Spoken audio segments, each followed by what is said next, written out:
¿Qué tal? Muy buenas noches, bienvenidos a Minuto 1 en la pantalla de C5N, la realidad ampliada hoy más que nunca, y a partir de este momento tenés 2 horas donde te mostramos lo que otros no te muestran, donde te contamos lo que otros no te cuentan, cada vez te cuentan menos. Por eso es indispensable, y gracias por acompañarnos todos los días en este punto de encuentro con la realidad ampliada, que es Minuto 1 y el gran equipo de profesionales que me acompañan todas las noches. Vamos a seguir hoy desentramando la telaraña offshore, el entramado offshore que rodea al gobierno de Mauricio Macri, después del papelón de ayer del ministro Caputo, donde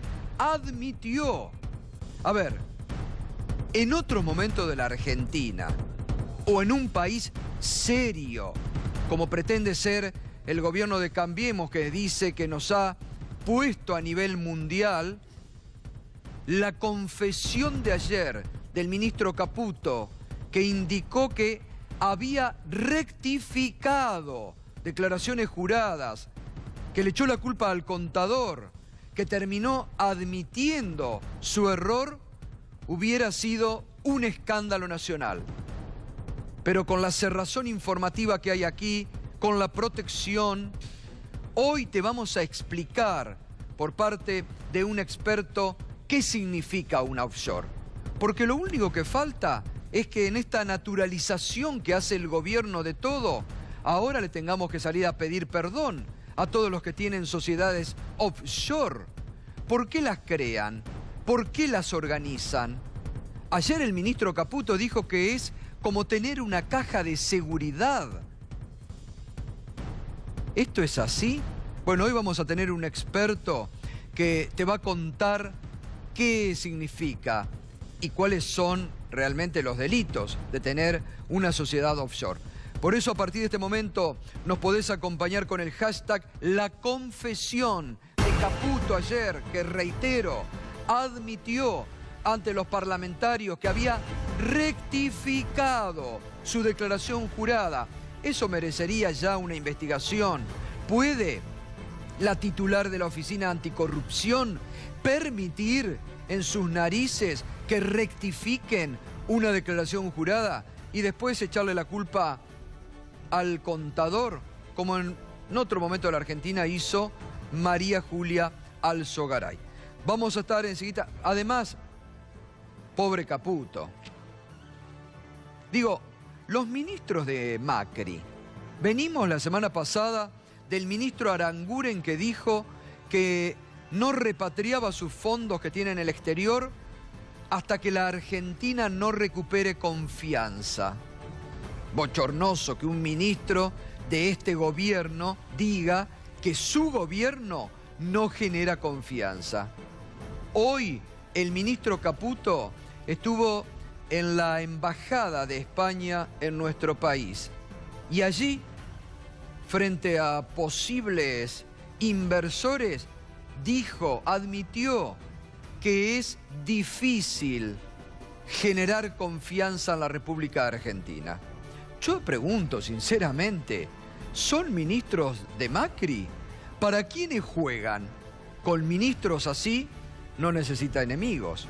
Enseguida vamos a estar con ese tema. Pero además, ¿te creíste cuando durante la campaña te decían y te prometían que iban a sacar el impuesto a las ganancias?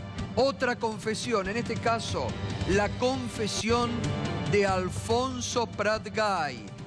¿Te creíste lo del impuesto a las ganancias? Te vas a desilusionar. Enseguidita, cuando lo escuches de boca de Alfonso Prat-Gay. Un pase de facturas. Un pase de facturas de Prat-Gay porque lo echaron del gobierno nacional. Enseguida te lo contamos. Y además, las últimas horas en libertad del expresidente Lula y ya prácticamente presidente electo de Brasil, si las elecciones fueran hoy. Agoniza la democracia de Brasil. Agoniza la democracia en Brasil. Vergonzoso de todo punto de vista que los poderosos en Brasil tengan que mandar a prisión a un líder político porque no pueden ganarle con los votos y necesitan dejarlo fuera de carrera política, mandarlo a la cárcel para que no vuelva a ser presidente de Brasil. Solo los cobardes, solo los que no pueden con el poder de los votos hacen una acción de este tema. Enseguidita, Pedro Brigger se mete con toda esa información. Y además, enseguidita, Graciela Ocaña imputada por el delito de presunto enriquecimiento ilícito. Graciela Ocaña, una de las denunciadoras seriales, una de las que habla permanentemente de la lucha contra la corrupción en problemas. Enseguidita lo cuenta y te cuenta todo Darío Villarruel. Vamos con la confesión de hoy de Luis Caputo. Ayer pasó por la Cámara de Diputados. Enseguidita vamos a ver todo este entramado de sociedades offshore que rodea al gobierno de Cambiemos. Pero hoy el ministro Caputo, después del tropezón de ayer en la Cámara de Diputados y Senadores, estuvo en la Embajada de España en nuestro país. Una reunión con periodistas españoles, también con eventuales inversores. Fíjese lo que dijo en la Embajada de España el ministro Caputo. Ustedes quieren ver a los argentinos tomar la iniciativa en materia de inversiones, y está bien. Ya no podemos depender tanto de las inversiones extranjeras. Primera confesión, Luis Caputo, que admite que la lluvia de inversiones no llegan y que será difícil que las inversiones extranjeras lleguen a la Argentina. Vamos con el otro párrafo. Es un trabajo difícil generar confianza en la Argentina, que tenemos que hacer cada día, cada vez con más gente. En la misma línea del ministro Aranguren, Caputo dice: es un trabajo difícil generar confianza en la Argentina, que tenemos que hacer cada día, cada vez con más gente. Y allí se paró un periodista español, un periodista importante de España, del diario ABC, y fíjese qué le dijo al ministro Caputo. Esto cuenta Pietro Rubio, director del diario ABC. Cuenta, se levanta, en un momento, antes de leerla es necesario que le cuente a usted, que le explique. Se levanta en un momento, le va a hacer una pregunta al ministro Caputo y le dice: quiero contarle que antes de viajar a Buenos Aires hablé con un importantísimo empresario de mi país, de España. ¿Y sabe lo que me dijo Caputo, lo que me dijo, ministro? Esto: para ir a Buenos Aires te acompaño, vamos en mi avión, a la noche salimos al teatro, a comer, recorremos todo, pero no me pidas que ponga un euro en ese país. Esto, reitero, se lo dijo Rubio, que es el director del ABC, le visitan la ciudad de Buenos Aires, se para, reitero, lo enfrenta al ministro Caputo y le dice: ¿sabe, ministro, lo que me dijo un importantísimo empresario de España, un importantísimo hombre de negocio de España antes de viajar aquí a la Argentina? Para ir a Buenos Aires te acompaño, vamos en mi avión a la noche, salimos al teatro a comer, recorremos todo, pero no me pidas que ponga un euro en ese país. La confianza que nos tienen en el exterior.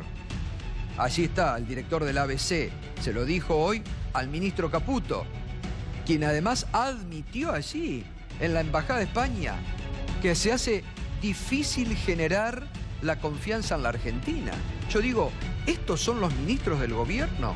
Aranguren, que la semana pasada dijo que no traía la plata a la Argentina porque todavía no recuperaban la confianza. Y hoy el ministro de Inversiones, el ministro de Finanzas, dice esto. La verdad que el presidente Macri debería rever un poco la actitud de sus ministros, por lo menos que generen un poco de confianza, que le den un poco de espíritu, ¿no? De cuerpo. Sí, esto es lo que dijo, el director del ABC, ¿no? Que se lo dijo hoy al ministro Caputo, se lo releo. Para ir a Buenos Aires te acompaño, vamos en mi avión privado a la noche, salimos al teatro a comer, recorremos todo, pero no me pidas que ponga un euro en ese país.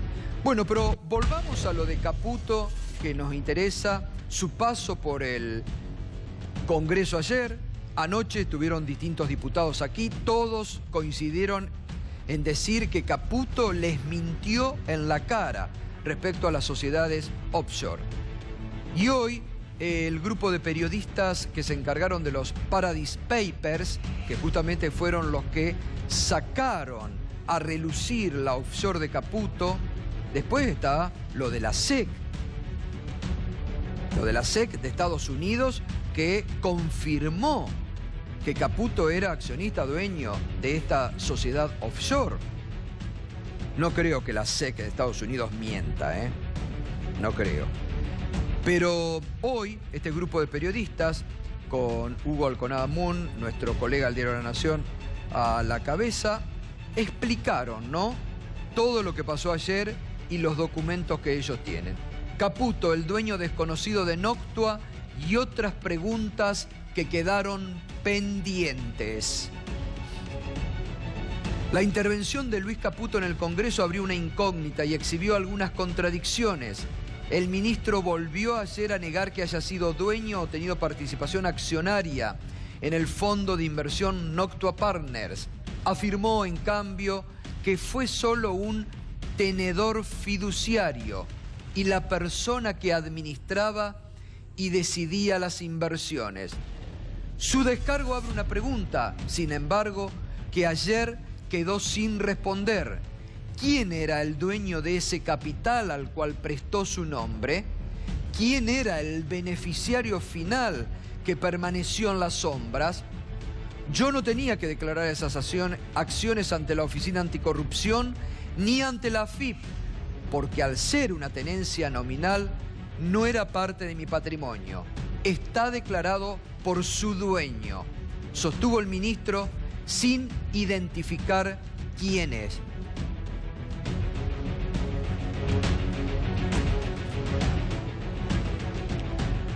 De acuerdo con los Paradise Papers, Luis Caputo fue hasta noviembre del 2015 administrador de Noctua Partners LLC, una gerenciadora de fondos de inversión radicada en Miami que operaba en paraísos fiscales como las Islas Caimán. En noviembre, cuando fue consultado por el equipo argentino del Consorcio Internacional de Periodistas de Investigación, Caputo se presentó como un simple manager de esa firma, aunque ayer se redefinió como tenedor fiduciario. ¿Usted se da cuenta las veces que Caputo ha cambiado de adjetivaciones para referirse a esta cuenta? ¿Por qué tantas veces el ministro ha tenido que cambiar y adjetivar y poner tantos nombres si tenía todo legal?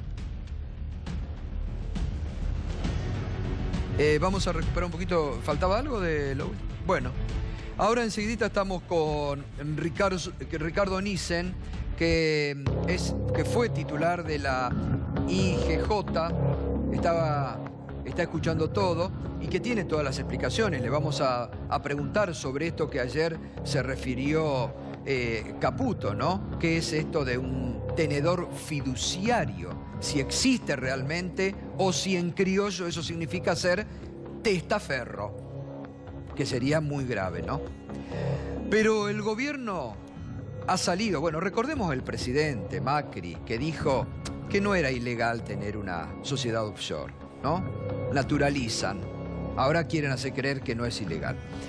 El gobierno ha salido a respaldar, como usted sabe, al ministro Caputo, y hoy el vicejefe de gabinete, Mario Quintana, Fíjese lo que dijo, ¿no? Para defender a Caputo.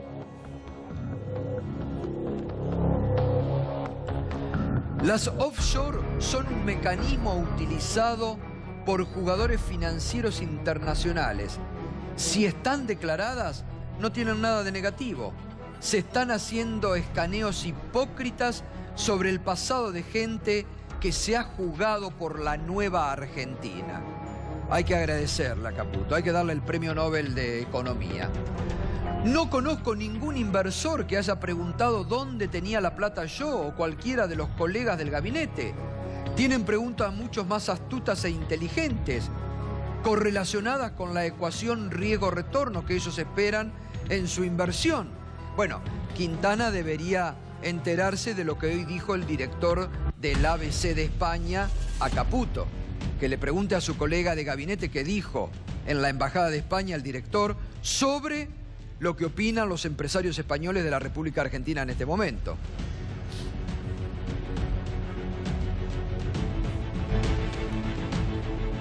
Bueno, le quiero una línea, Ricardo. Sí. Buenas noches. Buenas noches. ¿Todo esto que están tratando de justificar las offshore es así?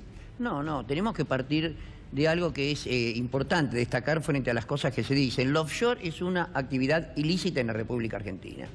Yo quiero destacar esto porque yo no puedo entender que se hable de que es un cofre de seguridad o no puedo entender que sea una inversión como un plazo fijo. No, es un instrumento del delito. Es un instrumento más que eso. Es más amplio. Es un instrumento de lo ilícito. Ilícito civil, ilícito comercial, ilícito penal. Pero no tiene nada de legal, absolutamente nada de legal. No es, por eso es que estas manifestaciones que se hacen, que bueno, que está bien tenerlas, pero está mal no declararlas, es ridículo, porque nadie declara un instrumento del delito. Ahora seguimos, Ricardo, gracias. No? Solamente quería escuchar esto y ahora seguimos enseguida y vamos a hablar amplio para que le quede claro a usted, ¿no? Sobre lo que es la offshore, que el gobierno ahora tanto está defendiendo. La expresidenta Cristina Fernández de Kirchner reapareció públicamente después de un largo silencio. Le dio una nota al expresidente de Ecuador, Rafael Correa. Hace poco estuvo aquí en nuestro país, lo entrevistaba Pedro Brigger. Y Rafael Correa entrevistó para la cadena RT a la expresidenta Cristina Fernández de Kirchner. Sobre las offshore, sobre todo este escándalo, Cristina Kirchner dijo lo siguiente. En el G20 hemos logrado que se condene verbalmente en una declaración o en un documento los paraísos fiscales, pero nadie hace una convención internacional prohibiendo los paraísos fiscales, que sabemos que sustraen miles de millones de dólares a las economías reales, que significan hospitales, escuelas, mejores empleos, tecnología. Es más, en el gobierno de mi país, que es un gobierno offshore prácticamente, desde el presidente para abajo, todos tienen cuentas y sociedades offshore. Esto que pasa en la Argentina, calculo que debe estar pasando en infinitos lugares del mundo. Por lo tanto, a nadie le interesa ponerse a discutir un sistema de gobierno donde podamos reglamentar y poner adentro de la Constitución todo esto. Hoy la Constitución... A los poderosos no les interesa. Claro, a los poderosos. Yo digo, la Constitución... Atenta contra sus intereses y lastimosamente la Constitución el orden mundial no es solo injusto, es inmoral. Todo está en función del más fuerte. Claro, la Constitución de mi país reglamenta, pero a rajatabla, lo que tiene que hacer el presidente, lo que tiene que hacer cada senador y cada diputado, cómo es el Poder Judicial. Todo está todo reglamentado, todo establecido. Ahora, la Constitución no dice una palabra de las grandes corporaciones. No dice una palabra de los grandes medios de comunicación cartelizados, globalizados. No dice una sola palabra acerca de cómo hacemos con los paraísos fiscales. No dice una sola palabra acerca de las corporaciones transnacionales. De esas cosas no se hablan en las constituciones. Todos los días se encuentra en una sociedad y te dicen además, pero las sociedades offshore no son malas. Nadie que tenga una offshore es legal. La offshore es profundamente ilegal porque no hay forma de que lo sea ojo, y digo evasión de impuestos, el delito más liviano. Puede ser corrupción, puede ser trata de personas, puede ser narcotráfico, puede ser lo que se te ocurra, trata de armas, de personas, puede ser lo que se te ocurra. Bueno, la escuchaban, la opinión de la expresidenta muy dura respecto, dijo, es un gobierno offshore el de la Argentina, ¿no? y la opinión, justamente un poco lo que decía Ricardo Nissen recién, sobre la ilegalidad de las offshore. Pero también hoy, a través de Twitter, la expresidenta se solidarizó con el presidente Lula. No solamente se solidarizó, sino que dijo no van a poder, va a ser el próximo presidente de Brasil. Y habló de esta campaña a nivel de América Latina para calificar de chorros, corruptos a los gobiernos populistas de la región. Esto decía. Tenemos esta nueva ola de un liberalismo o neoliberalismo tardío en la región que viene acompañado de el lawfare, ¿no? El lawfare, o ese movimiento que utiliza el Poder Judicial para perseguir a los opositores, para estigmatizarlos y para convencer a todos aquellos ciudadanos que tuvieron mejoras en su calidad de vida de que en realidad lo que vivieron era una ficción, una mentira, de que había muchísima corrupción y que si ellos vivieron mejor y tenían más cosas, era casi una ficción, era una mentira de los dirigentes populistas, corruptos y mentirosos. En este neoliberalismo que viene después de los movimientos populares y democráticos en la región, la gente va a empezar a comparar en algún momento el nivel de vida que tenían con los populistas y el nivel de vida que tienen con los neoliberales, porque la historia te demuestra que siempre es así, por lo menos en la región y por lo menos en nuestro país. Entonces es ahí donde es necesario convencer a la gente que lo que vivió era una fantasía, que era ficción. Pese a que fueron 12 años y medio en el caso nuestro. 12 años y medio de fantasía económica es como mucho, ¿no? Y entonces convencerlos de que lo vieron una fantasía, que no, que eran todos corruptos. Y entonces de esta manera decirle, bueno, y ahora sufre, ahora no tiene cosas. No pueden negar lo logrado, tratan de desmerecerlo, ¿no? Exactamente. Yeah. Nunca se preocuparon por mejorar lo que recibieron, sino por denigrarlo. Bueno, allí estaba la expresidenta Cristina Fernández de Kirchner. Después tenemos también otro corte, ¿no?, de estas declaraciones, la reaparición pública de la expresidenta con duras críticas al gobierno de Mauricio Macri, hablando de estos temas de actualidad. ¿Te creíste realmente? ¿Qué te decía en campaña el entonces candidato presidencial de Cambiemos como promesa de campaña? Digo, en algún momento en la República Argentina habrá que estipular, tanto que se habla de reformas políticas, de transparentar, de que los que dicen la verdad frente a los que mienten. En algún momento en la República Argentina, seriamente, habrá que ir haciendo, a medida que avanza un gobierno elegido democráticamente por la gente, por los votos, legítimo, pero habría que ir haciendo, ¿no?, una corroboración de lo que se prometió en campaña y de lo que se va haciendo. Macri prometió muchas cosas en campaña.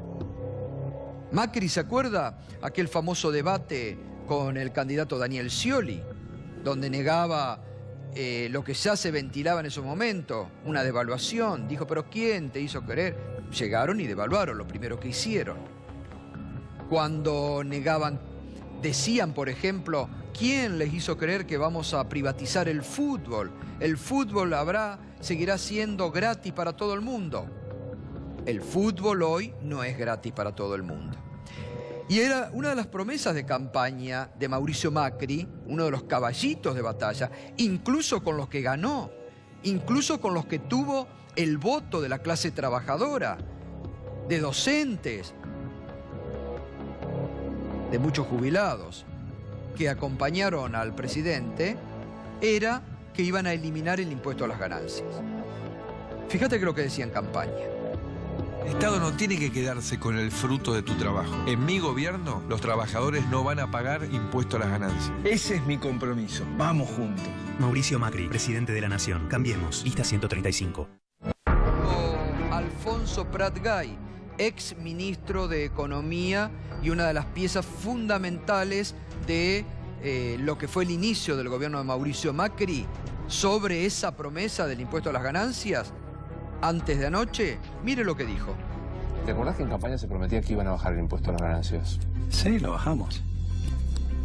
Y ningún trabajador, dijo en el debate presidencial, ningún trabajador va a pagar impuestos a las ganancias. Eso no se podía hacer. No estuvo en ningún programa económico que yo sepa eliminar el impuesto a las ganancias para los trabajadores. Pero digo, hoy creo que el mínimo, ayúdame, y si no alguien de la producción, es 17.000 pesos. Me parece que es justo que... Es más que eso y es el más alto de América Latina. En Uruguay empezás a pagar impuestos a las ganancias con el triple de sueldo que al revés, digo, con la tercera parte del sueldo. ¿Está bien eso? Y me parece que el impuesto a las ganancias es el impuesto más justo de todos, porque les cobra a todos, cualquiera sea su ingreso, y se lo cobra en proporción. Bueno, lo escuchó, ¿no? Era clarito en campaña. A ver qué decía en campaña Macri. El Estado no tiene que quedarse con el fruto de tu trabajo. En mi gobierno, los trabajadores no van a pagar impuesto a las ganancias. Ese es mi compromiso. Vamos juntos. Mauricio Macri, presidente de la Nación. Cambiemos. Lista 135. Decía de eliminar, ¿no?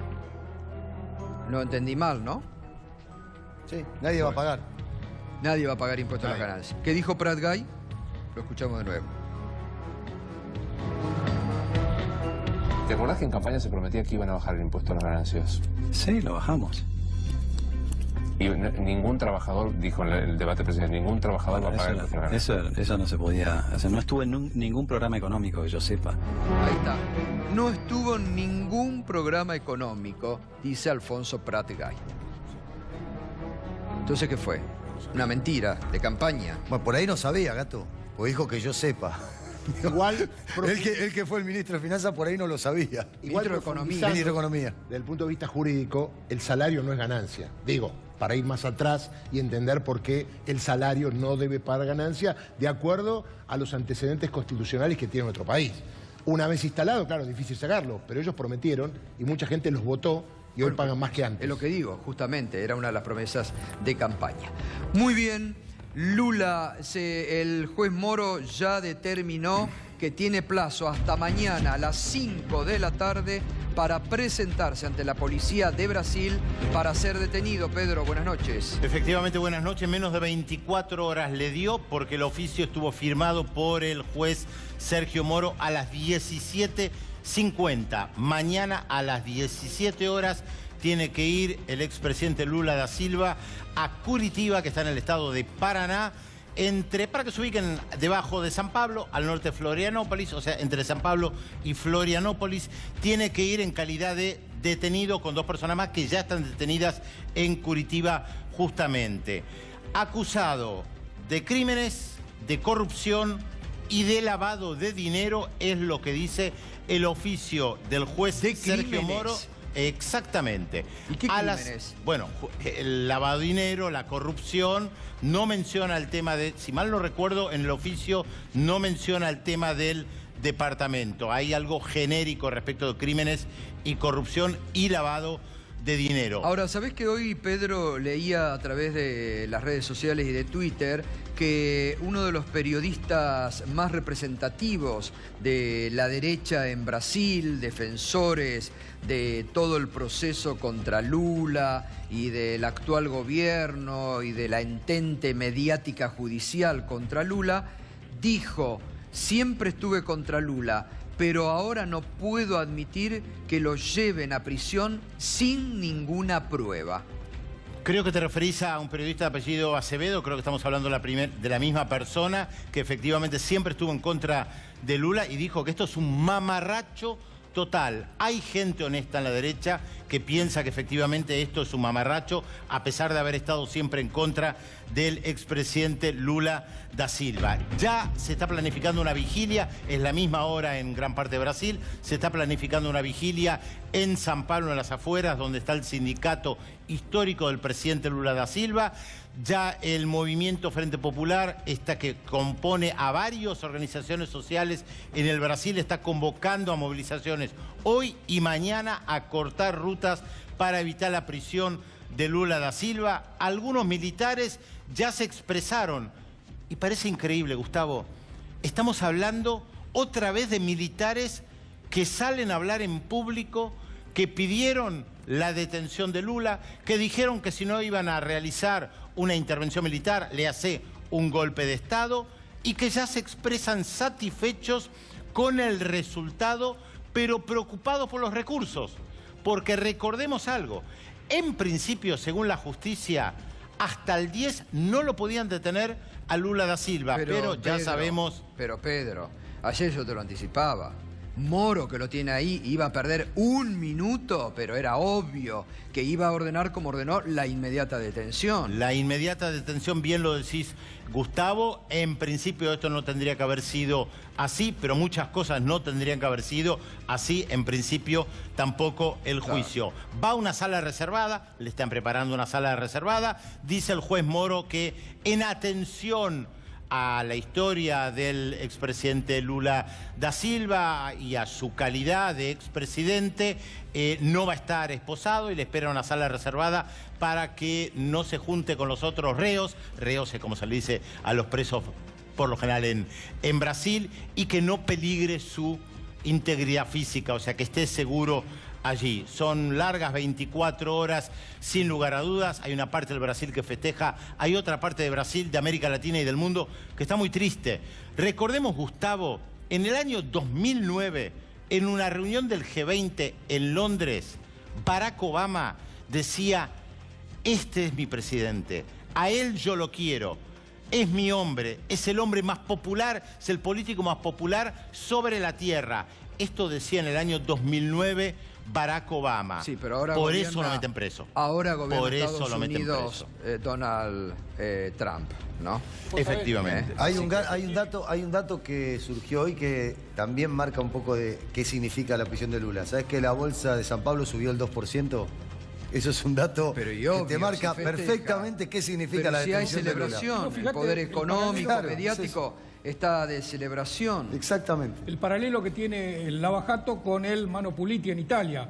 Los dos instrumentados por un juez que buscaron destrozar a los partidos tradicionales, a los partidos populares, a los partidos con más arraigo en la sociedad, y darle un lugar a los partidos de derecha. En Italia se salió con Berlusconi, hay que recordar lo que fue el gobierno más corrupto de Italia. Fueron distintos los procesos, Fernando, ¿eh? ¿Cómo? Fueron distintos los procesos. Pero apuntaron a lo mismo. Mani Puliti en Italia estaba plagada de corrupción, la política, no nos olvidemos de eso. Estaba plagada de la corrupción y el proceso de Mani Puliti fue mucho más transparente, si querés, que el mamarracho que han hecho en Brasil, donde se inició todo con la destitución de una presidenta constitucional y de ahí fue todo orquestado para impedir que Lula llegue a la presidencia. Son dos procesos diferentes. Respecto de la detención, quiero volver a lo que hablábamos recién, estaba esperado para dentro de una semana la detención.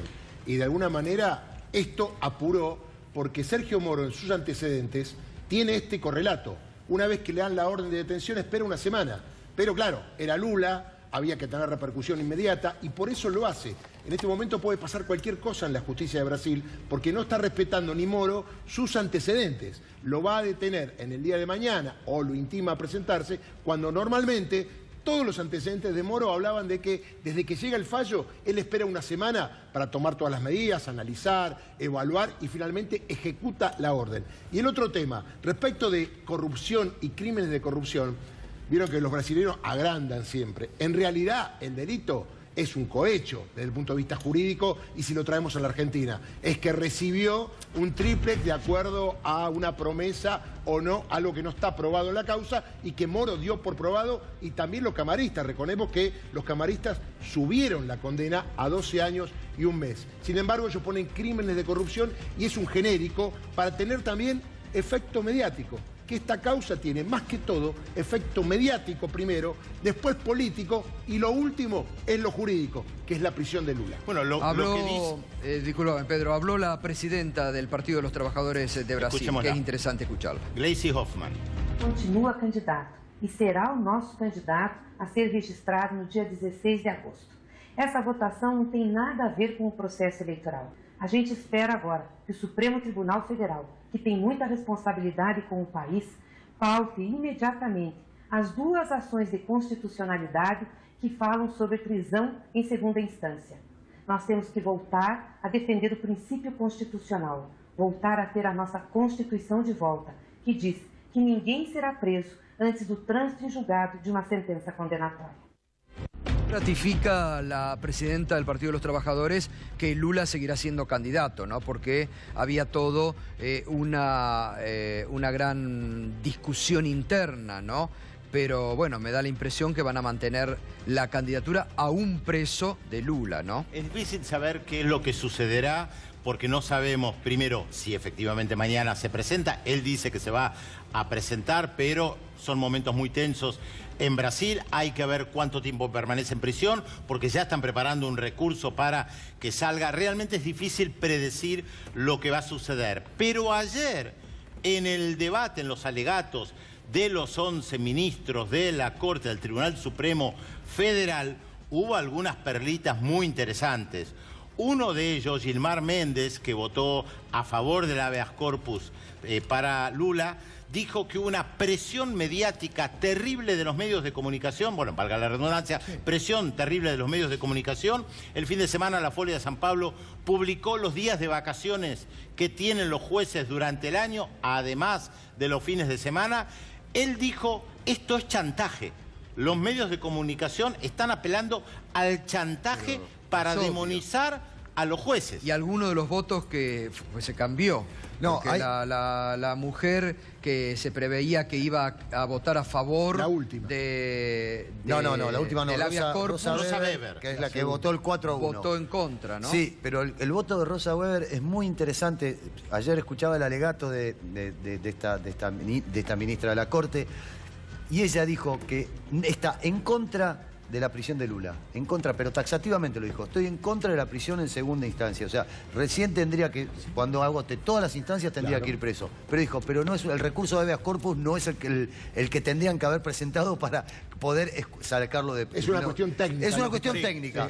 Él planteó una cuestión técnica, por eso los abogados de Lula están planteando ahora otro recurso, porque dicen, pará, acá se nos abrió una puerta, porque la misma ministra de la Corte le está abriendo la puerta. Además, 6-5 siempre te abre una puerta. ¿Pero qué? ¿Hubo una equivocación de los abogados de Lula entonces? El tecnicismo que plantea Rosa Weber es ese. Dice, yo estoy de acuerdo con que no debería ir preso. Ahora bien, el habeas corpus no es lo que tendrían que haber presentado los abogados de Lula. Es la única que lo dijo de los 11 jueces. Bueno. 5 votaron de una manera y 5 votaron Igual hay otro dato, perdón, Pedro. Tengo entendido que 5 de los jueces que votaron en contra fueron nombrados por Lula, ¿no?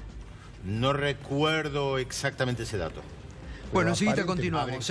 Se conoció hoy que finalmente, ¿se acuerdan que en este programa hablamos, ¿no? Con primero el doctor Daniel Germanos, patrocinante de Gustavo Vera, que denunció a Graciela Ocaña, hoy diputada nacional de Cambiemos, Fue, recordemos, electa en primer término, encabezaba la lista de diputados. Fue imputada por el fiscal Di Lelo por el presunto enriquecimiento ilícito, Darío. Exactamente. Finalmente, una denunciante muy particular en Comodoro Pi ahora fue denunciada. La causa fue delegada a Jorge Di Lelo, fiscal federal, y tiene que ver con el delito de enriquecimiento ilícito. Es el único delito del Código que invierte la carga de la prueba. Tendrá que probar Ocaña que no se enriqueció a lo largo de los años que lleva como funcionaria pública. Recordemos que fue diputada, funcionaria, diputada y ocupó varios cargos. ¿Qué es lo que está haciendo Di Lelo?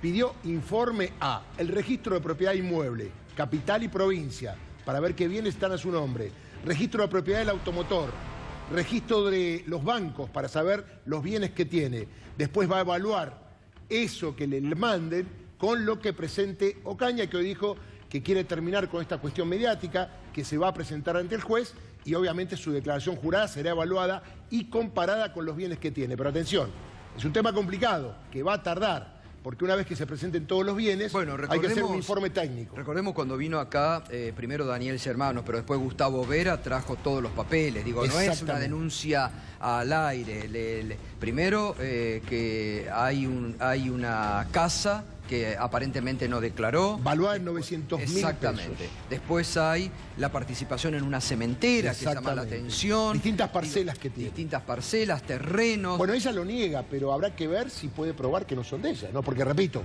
inversión de la carga de la prueba. Siempre decimos, es el Estado el que tiene que probar. Acá es el demandado, o el querellado, o el acusado, el que tiene que probar que no tiene los bienes que dicen que tiene. Y atención, porque si tiene esos bienes, con el sueldo de empleada pública o de funcionaria, uno supone que bueno, eso no es lo que alcanza. también Gustavo Vera y sus hermanos decían, ¿no? Que con el sueldo de empleada, cómo había arrimado, y también hablaban del patrimonio del esposo, ¿no? Exactamente. Que iban a estar pidiendo. ¿Quién es el juez? Es el fiscal Dilelo, ¿Y el porque juez? ahora tiene creo que lo tiene el doctor Ercolini. Ajá. Pero Sí, el doctor Ercolini. porque lo ha delegado. A ver, lo que se puede hacer es para la investigación previa, la delegación donde, por el artículo 180, el juez lo delega para que todas las medidas previas la haga el fiscal y cuando tenga todo armado le dice, bueno, hay que pedir la indagatoria o no de Graciela Ocaña. Bueno, imputada por presunto enriquecimiento ilícito, la diputada nacional de Cambiemos, que deberá explicar ante la justicia entonces lo que se le está imputando, tenencia de bienes no declarados, su patrimonio y otros temas, denunciada ante la justicia, imputada hoy por el fiscal Dilelo. Muy bien, volvemos sobre el tema de las offshore, el paso del ministro Caputo. Lo habíamos presentado a Ricardo Nissen, ex titular de la IJ y además profesor universitario, que hoy a la mañana cuando hablábamos en radio, usted me decía, la verdad, se me hace difícil explicarle a mis alumnos cuando en la práctica se dicen estas cosas, ¿no? Sí, sí, todos estos conceptos raros que no entendemos demasiado bien, un tenedor fiduciario. Esto es como ¿Qué es un explicaba tenedor fiduciario? El tenedor es el titular de algo, teóricamente, pero no está definido tenedor de ningún régimen legal. Pero la palabra fiduciario hay que detenerse, porque fiduciario viene tradicionalmente de una relación de confianza. Dentro de esa relación de confianza está el famoso testaferro, por ejemplo, pero puede haber otra relación de confianza, un mandatario. Pero para el derecho argentino, fiduciario es titular de la propiedad porque viene del contrato de fideicomiso. El fiduciante le transfiere la propiedad al fiduciario para que le administre su nombre. Por lo tanto, es titular.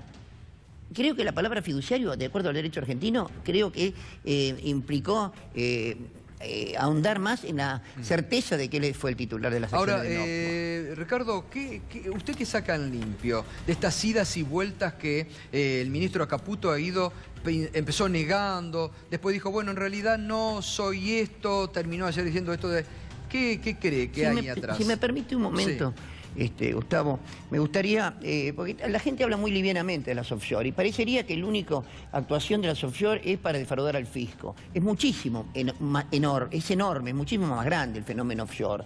Uno puede tener una sociedad offshore para ser titular de un inmueble e intentar defraudar a su mujer en un futuro juicio de divorcio. Uno puede tener una sociedad offshore y a nombre tiene un inmueble que explota una fábrica, por ejemplo, y está en nombre de un offshore para evitar que el día de mañana que quiebre esta empresa puedan los acreedores laborales dirigirse o ejecutar esa empresa que en vez de estar en nombre de la sociedad está en nombre de un offshore. O sea que es enorme.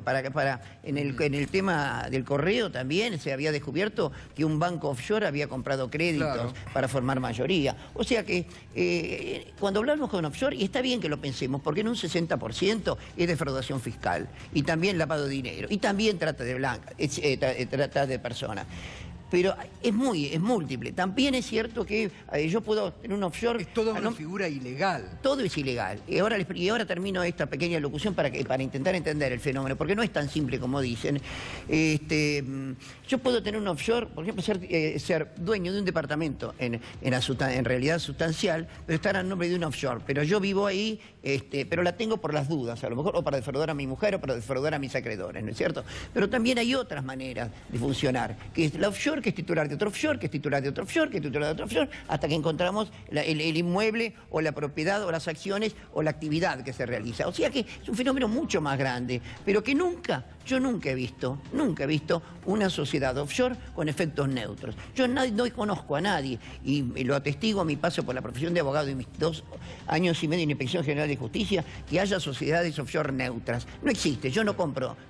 La gente de bien no compra un departamento y lo pone en un offshore por las dudas. No existe. Y en este caso es peor, porque usa la isla Calmay, que dentro de todos los paraísos offshore es el peor, es el más negro de todos. Y a mí me parece que las Islas Vírgenes Británicas. Están ahí. Compiten. Están ahí, Compiten. Hay una... La isla Niue también, el Pacífico Sur, Gibraltar. Puede haber en todos lados. En todos lados, en Delaware, dentro de Estados Unidos. En el caso de las Islas Caimán, lo que se protege Caputo, en lo que se ampara Caputo, es que por la legislación de las islas no tenía que revelar quién era el dueño verdadero de esta empresa.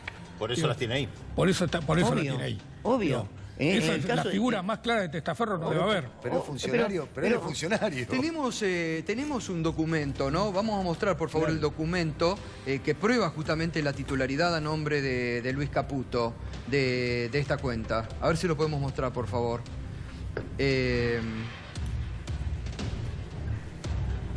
No, pero no era esto. Sí, está abajo. Este es el de la SEC. Está abajo. Este es el informe de la SEC. Ahí está esto, lo que quería ver. Claro, Ahí está, completo. Caputo, Luis Andrés, y le presentan este nombre de shareholder. Bueno, eso es accionista. En este se nota que es el informe de que Caputo es el dueño de Prince International Group. Si vas hacia arriba vas a ver que Prince International es dueño de Affinis Partner. Y si vas arriba vas a ver que Affinis es el dueño de Noctua, donde aparece como, es decir, lo que estaba describiendo recién, una serie de empresas para esconder. Pero digo, ahí está, nombre y apellido. Y esto lo informa la SEC. Claro, esto es lo que informa la SEC. Este documento es lo que informa la SEC. Esto es lo que informa. Ahí está, Caputo Luis Andrés, ¿no? Y como bien explica Fernando y el doctor, bueno, todo esto. Doctor, la figura de Mamushka lo sumamos a Pino Solana. ¿Cómo estás, Pino? Justamente vos usaste ayer esta figura de la Mamushka, ¿no? No, es exacto como dicen acá los amigos. Realmente desde el 5% y tenía el 75% de Princes, y con eso manejaba Affinis, que tenía casi el 65 o 70% de Affinis, que a la vez tenía el 75% de Noctua. Buenos muchachos, miren. ¿Qué te pareció ayer la exposición de Caputo? Son farsantes que se preparan bien para estos debates. Prepararse bien, se maneja el reloj, cintura. El escándalo. No contestó nada. En su última intervención, yo le contesté diciendo que estaba falseando la verdad porque acababa de decir de que todas sus declaraciones eran correctas. Pero he aquí que eran tan incorrectas su declaración jurada cuando asume de ministro, su declaración ante la Oficina Anticorrupción, que dio lugar a que le iniciáramos una causa penal por groseras violaciones de la Ley de Ética Pública y sus obligaciones como funcionario público. ¿En qué nos asentábamos? En los informes que acabas de mostrar de la SEC y en la investigación que 4 periodistas conocidos y prestigiosos del medio hicieron. Sí. Ahora, entonces no era ningún tenedor, no era ningún fiduciario, ni representaba alguno. La SEC dice que es el titular de esas acciones, así de concreto. Vino, usted hizo una denuncia penal. Sí, y que la presentar... fiscalía, el fiscal la tomó la investigación y está en curso de investigación. ¿Y esto lo pueden agregar, la declaración de ayer? Digo, ¿su abogado puede presentar lo que declaró como un elemento de prueba más? Sí, seguramente, sí.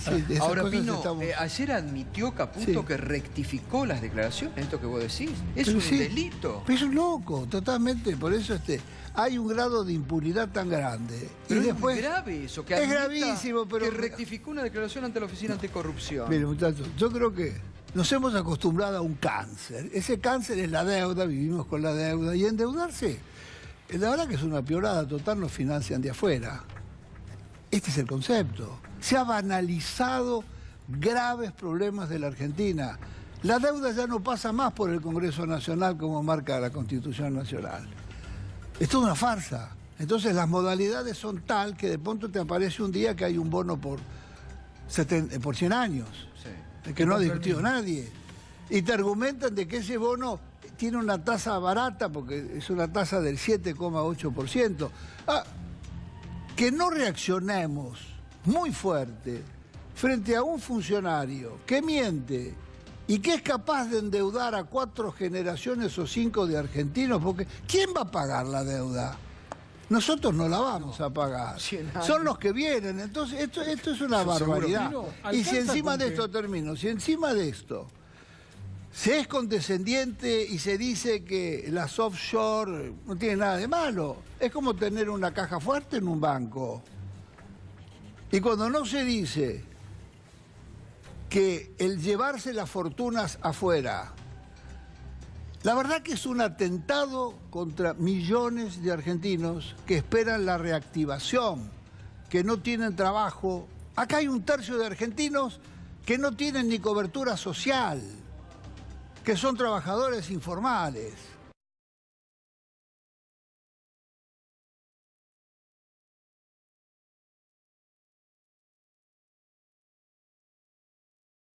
Y hay que comprender que... Y además todavía no hay la confianza. ¿Qué dice Aranguren? Y yo no lo traigo porque no hay confianza en el país. Como si un ministro del Poder Ejecutivo no debe ser uno de los garantes de reconstruir la confianza. Entonces, me parece que estamos en una pendiente de degradación muy grande porque no hay una reacción fuerte de la clase política. Exacto. Y porque vivimos hoy la alianza entre los grandes medios, sectores de la justicia, los sectores financieros y bancarios y los grandes grupos, y esto ha producido una enorme degradación en la cultura política argentina. Total. Esto, y en América Latina, es una política. Bueno, es lo que está pasando en Brasil.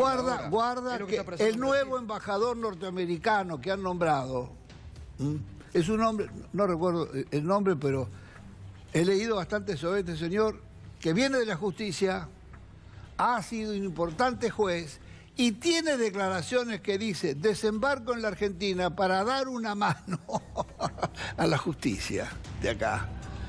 Es lo que estás viendo en Brasil. ¿Cómo? Desembarca acá. Perdón. No, pero... El embajador de Estados Unidos de Norteamérica en la Argentina nombrado dice... todavía no ha llegado. Declaraciones que están publicadas en diarios de Nueva York y que el senador Marcelo Fuentes hizo mención de esto y leyó los párrafos. Dice que desembarca en la Argentina para darle una mano. Que una de sus tareas en la Argentina quiere hacer un buen aporte para ayudar a la purificación de la justicia argentina. Ayudar a la justicia concretamente, dijo, que va a hablar con los jueces y va a ayudar. Es una política latinoamericana. Vuelve el virrey. Gustavo, es una política latinoamericana. Sí. No es lo de Brasil no es un caso aislado. Ya no queda nada, ¿no? La verdad, el caso de Brasil es el testimonio de una verdadera cloaca e inmundicia. Han generado el mito que toda justicia es indemne y es pura. Agarrémonos. ¿Cuántos son los condenados en la Argentina en estos 40 años de vaciamiento del país que nos hicieron más de 400.000 millones de dólares de pagos de servicios de la deuda? Por favor, no hay uno que haya entrado, no hay uno, creo que 1, 2 o 3, no sé, menores. Entonces, ¿qué es esto? Carlos Menem tiene condena firme, lo ponen y lo traen. Ahora, Enrique, entonces, entre lo que usted ha dicho, clarísimo, lo que dice Pino, que lo vivió ayer en carne propia ahí, ¿y cómo después se puede permitir que el presidente salga y diga: no es malo tener una offshore, no es una cosa siempre negativa? Trabajo con las offshore. Hoy siempre estuve offshore. Para él es bueno. Para él es bueno, obviamente. Es que el presidente y los funcionarios han trabajado mucho en crear el sentido común de que un offshore en realidad es una cuenta. Una cuenta, es claro. Una cuenta que está en el exterior. Caja bancaria. Una cuenta de ahorro que tenés en el exterior. No que es un paraíso fiscal. Dos cosas. Esto lo tenemos que intentar hacer entre todos o de alguna manera. Pedir que tanto Aranguren como Caputo muestren los instrumentos de venta de las acciones. Porque yo estoy seguro que esos instrumentos no existen, que esos contratos no existen. Nosotros escuchamos que Macri dijo que Aranguren habían vendido, pero nunca vimos absolutamente ningún contrato, y los contratos de transferencias accionarias son contratos realmente importantes, son contratos gruesos, de mucho estudio. Y lo mismo con Caputo, que dice que transfirió las acciones en el 2015. Vos seguiste mucho el tema de Aranguren. ¿Mostró las transferencias de acciones o no? ¿Lo hemos seguido por Aranguren? Sí. ¿Qué vamos a mostrar, por favor? Las vendió en el mercado. Aranguren no es Aranguren, es la Shell en el Gabinete Nacional. Si él es accionista de la Shell, por favor. Seguro que no vendió. Y ahí hay un nuevo aumento de la Shell. Sí, hoy aumento. Seguro que no vendió. Dicen que vendió. Y después que me gustaría completar mi aporte, porque la gente habla con relación a que son legales. No son legales en Argentina. Y hay leyes que dicen que no son legales. El artículo 19 de la ley 19.550 en sociedades. El artículo 124 de la misma ley y las resoluciones de la Inspección General de Justicia entre el 2005 y 2015 terminaron estableciendo que la Inspección General de Justicia no inscribirá más offshores en la jurisdicción de Buenos Aires. Quiere decir que la offshore no puede inscribirse. Al no inscribirse comete un delito de omisión, o sea, incurre en omisión, que es la de registrarse en el registro público y hacer transparente frente a terceros. Por eso es que está realizando en Argentina una actividad ilícita y por lo tanto es nula. De manera que no discutamos más si es una inversión o no. En Buenos Aires no están permitidas y en muchas provincias tampoco. Yo quiero ser terminante, y discúlpeme la reiteración, porque yo escucho estas palabras que pronuncian, estas frases, estos dichos, tenedor fiduciario. Normalmente en offshore, ¿cómo hacemos para saber cuál es el verdadero titular? Normalmente vamos a tener accionistas al portador que son empleados domésticos del estudio donde hicieron los offshore. ¿Y cuál es el hilo conductor? Precisamente el apoderado, el manager, todo aquel que él se definió serlo. Y de esa manera el fiduciario, todo eso nos permite saber quién es el verdadero titular. Y creo que tenemos muchos hilos conductores. Es decir, que hay que investigar. Muchos, hay que investigar. La justicia argentina tiene mucho para investigar. ¿no? Acá hubo planteos y fueron delegados. Bueno, no se olviden nunca de Cromañón, que también está vinculado al tema. Cromañón estaba a nombre, el boliche Cromañón, estaba a nombre de una sociedad uruguaya, Safi Offshore, Nueva Sarelux. ¿Saben lo que costó conseguir averiguar quién era el verdadero titular de esta sociedad? Claro, si se aseguraba la impunidad desde el Uruguay no dando ningún tipo de información. 194 muertos, imagínense que el remate público de esa propiedad del día que vienen los juicios por los parientes de las víctimas no alcanza absolutamente para nada. Doctor, por lo tanto, es peligrosísima la excepción. La verdad, se lo agradezco la claridad y la precisión y el conocimiento, desde el conocimiento que nos ilustre. Le agradezco mucho. No, gracias a ustedes. Muchas gracias. Pino, quédate, ¿te podés quedar? Sí, querido. Bueno. Se queda Pino Solana. Enseguidita vamos a seguir, ¿no? En el próximo bloque nos vamos a seguir ocupando seriamente de este tema central. Además, las declaraciones de la expresidenta Cristina Fernández de Kirchner, que dijo: el gobierno de Macri es un gobierno offshore. Y todo lo que pasa en Brasil, enseguida, cuando volvamos, tenemos una nota directa con Brasil. Las últimas horas en libertad de Lula, el presidente que según hoy las encuestas sería nuevamente presidente de Brasil. Mucha info, la realidad aquí a full. En minuto 1, ya volvemos.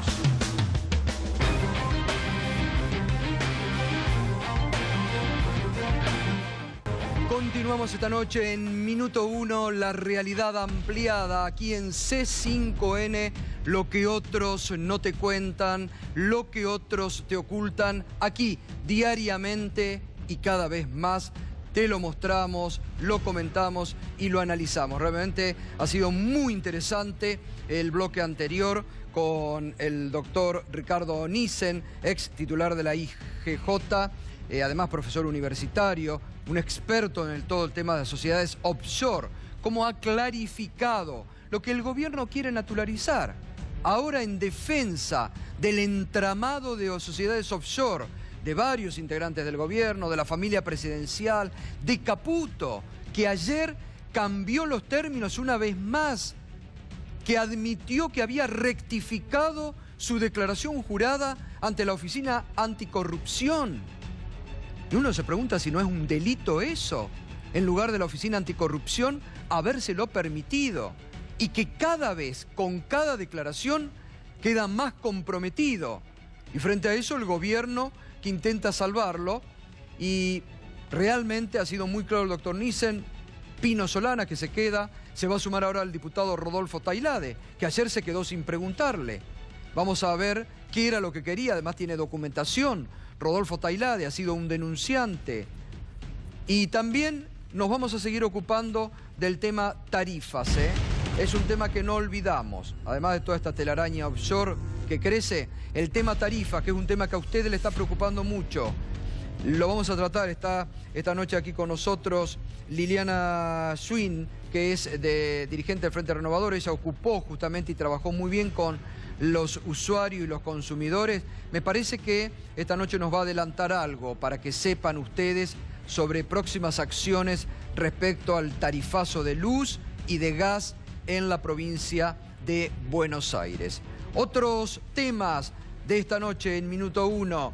El gobierno de Macri va a fracasar, lo dijo hoy la expresidenta Cristina Fernández de Kirchner, que rompió el silencio en un mano a mano con el expresidente de Ecuador, Rafael Correa. La confesión, el sincericidio del exministro de Economía, Alfonso Prat-Gay, que dijo: nunca planeamos eliminar ganancias. Sin embargo, en la campaña, Macri te vendía que iba a ser uno de los puntos centrales de su gobierno. Alfonso Prat-Gay lo desmintió, dijo: nunca planeamos eliminar ganancias. Y además, Ocaña imputada, la diputada nacional de Cambiemos, que se presenta como una luchadora contra la corrupción, hoy quedó imputada por el delito de presunto enriquecimiento ilícito. Va a tener que demostrar ahora en la justicia Ocaña de dónde surge su patrimonio, algunas casas que no ha declarado, participaciones en empresas. Ocaña ha quedado imputada. Enseguida lo amplía además Darío Villarroel. Que además, Darío, tenías un dato, ¿no?, sobre Caputo y las causas judiciales. Exactamente. Estamos acá chequeando que Caputo es el funcionario público de este gobierno que tiene más causas judiciales en trámite. Mirá, podemos hacer un raconto. Paradise Paper, que la tiene Ercolini y el fiscal Carlos Rívolo. Fondos buitres, la tiene Sebastián Casanelo y tiene que ver con un acuerdo que hubo en el 2016 donde aparentemente hay algo irregular. Después la causa de bono a 100 años, que hay un dato, esa causa la cerró el juez Ariel Lijo rápidamente. ¿Te suena? Sin embargo, claro, Ariel Lijo se la mandó a Julián Ercolini para que mire si hay algo ahí. Si le sirve, yo la cerré, pero por las dudas se la mandó. Omisión maliciosa de bienes, la tiene el doctor Martínez de Giorgi, la hizo nuestro invitado, hoy Pino Solana. Pampa Energía, ¿se acuerdan? Porque salió un pago de las arcas del Estado a Pampa Energía y esa está en pleno trámite. Y la última tiene que ver con el dólar futuro. ¿Te acordás la contracausa de dólar futuro? Que está en trámite. Hay una que está en juicio oral, Tribunal Oral 1, está Cristina Kicillof, y la otra, los que se beneficiaron, entre ellos Caputo, está stand-by, la tiene Sergio Torres, Jorge Dilelo, y me olvidaba de uno, enriquecimiento ilícito.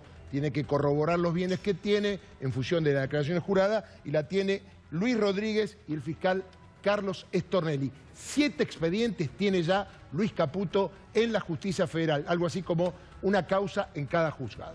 Bueno, muy bien, y vamos a recordar porque hoy siguió con declaraciones, con presentaciones, el ministro de Finanzas Luis Caputo, y estuvo en la Embajada de España en la Argentina. Si le había parecido poco, recién lo comentaba Pino, las declaraciones de Aranguren la semana pasada cuando dijo que iba a devolver los ahorros que tiene en el exterior una vez que la Argentina recupere confianza, siendo él parte del gobierno de Macri. Bueno, lo de hoy de Caputo en la Embajada de España no tiene desperdicio. Fíjese lo que dijo ante inversores y periodistas. Ustedes quieren ver a los argentinos tomar la iniciativa en materia de inversiones. Y está bien, ya no podemos depender tanto de las inversiones extranjeras. Admite que no van a llegar inversiones extranjeras. Pero fíjese respecto a la confianza en la Argentina, lo que dijo. Es un trabajo difícil generar confianza en la Argentina, que tenemos que hacer cada día, cada vez con más gente. Caputo. Es un trabajo difícil generar confianza en la Argentina. Luis Caputo, ministro de Finanzas de presidente Macri. Aranguren la semana pasada dijo que no había confianza en la Argentina, por eso no trae sus ahorros. Pero el director del diario español ABC, que es uno de los más importantes de España, estaba presente en esa reunión. Y en un momento se levanta para hacerle una consulta al ministro Luis Caputo y le dice: ministro, ¿sabe lo que me pasó? Antes de emprender viaje a Buenos Aires, estuve con un importantísimo empresario español, con un importantísimo hombre de negocios de España. ¿Sabe lo que me dijo cuando sabía que venía a la Argentina ese hombre de negocios? Esto: para ir a Buenos Aires te acompaño, vamos en mi avión, a la noche salimos al teatro, a comer, recorremos todo, pero no me pidas que ponga un euro en ese país.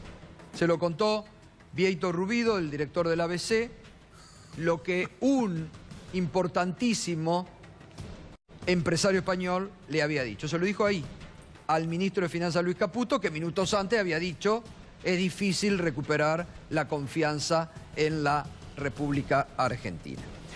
Sobre la sociedad offshore habló la expresidenta Cristina Fernández de Kirchner. En el G20 hemos logrado que se condene verbalmente en una declaración o en un documento los paraísos fiscales, pero nadie hace una convención internacional prohibiendo los paraísos fiscales, que sabemos que sustraen miles de millones de dólares a las economías reales, que significan hospitales, escuelas, mejores empleos, tecnología. Es más, en el gobierno de mi país, que es un gobierno offshore prácticamente, desde el presidente para abajo, todos tienen cuentas y sociedades offshore. Esto que pasa en la Argentina, calculo que debe estar pasando en infinitos lugares del mundo. Por lo tanto, a nadie le interesa ponerse a discutir un sistema de gobierno donde podamos reglamentar y poner adentro de la Constitución todo esto. Hoy la Constitución... A los poderosos no les interesa. Claro, a los poderosos. Yo digo, la Constitución... Atenta contra sus intereses y lastimosamente la Constitución el orden mundial no es solo injusto, es inmoral. Todo está en función del más fuerte. Claro, la Constitución de mi país reglamenta, pero a rajatabla, lo que tiene que hacer el presidente, lo que tiene que hacer cada senador y cada diputado, cómo es el Poder Judicial. Todo está todo reglamentado, todo establecido. Ahora, la Constitución no dice una palabra de las grandes corporaciones, no dice una palabra de los grandes medios de comunicación cartelizados, globalizados, no dice una sola palabra acerca de cómo hacemos con los paraísos fiscales, no dice una sola palabra acerca de las corporaciones transnacionales. De esas cosas no se hablan en las constituciones. Todos los días se encuentra en una sociedad y te dicen además, pero las sociedades offshore no son malas. Nadie que tenga una offshore es legal. La offshore es profundamente ilegal porque no hay forma de que lo sea ojo, y digo evasión de impuestos, el delito más liviano. Puede ser corrupción, puede ser trata de personas, puede ser narcotráfico, puede ser lo que se te ocurra, trata de armas, de personas, puede ser lo que se te ocurra. Bueno, y también opinó la expresidenta sobre el gobierno y la marcha del gobierno y las políticas económicas de Mauricio Macri. Vos fíjate lo formidable de la coartada de los grandes poderes económicos. No fracasa el sistema económico, el modelo económico, fracasan los dirigentes que lo ponen en marcha. Acá está una discusión si hay que ser gradualista en el ajuste o no hay que ser gradualista. O sea, si ellos fracasan, que van a fracasar porque esto es un sistema condenado al fracaso, va a ser que fracasaron no porque aplicaron el neoliberalismo y la ortodoxia liberal, sino porque no hicieron las cosas como lo tenían que hacer. Lo que necesariamente va a fracasar en la región, el neoliberalismo de Temer, el neoliberalismo de Macri, van a fracasar. Pero ya no depende ni siquiera de que Macri o Temer sean más o menos virtuosos en la ejecución de políticas neoliberales. Las políticas neoliberales son las que van a fracasar, independientemente de que sea Macri o que sea un premio Nobel. Cuando todo el mundo decide consumir, porque el comunismo y el socialismo han fracasado, ahora te dicen, ah, no, pero vos no vas a poder consumir porque no tenés mérito, porque no servís, porque te descartamos. Esta es la contradicción que tiene en sí mismo el neoliberalismo. Tenemos que pensar seriamente desde el espacio nacional y popular en lo que va a venir después de esto, porque que esto fracasa irremediablemente, yo no tengo ninguna duda.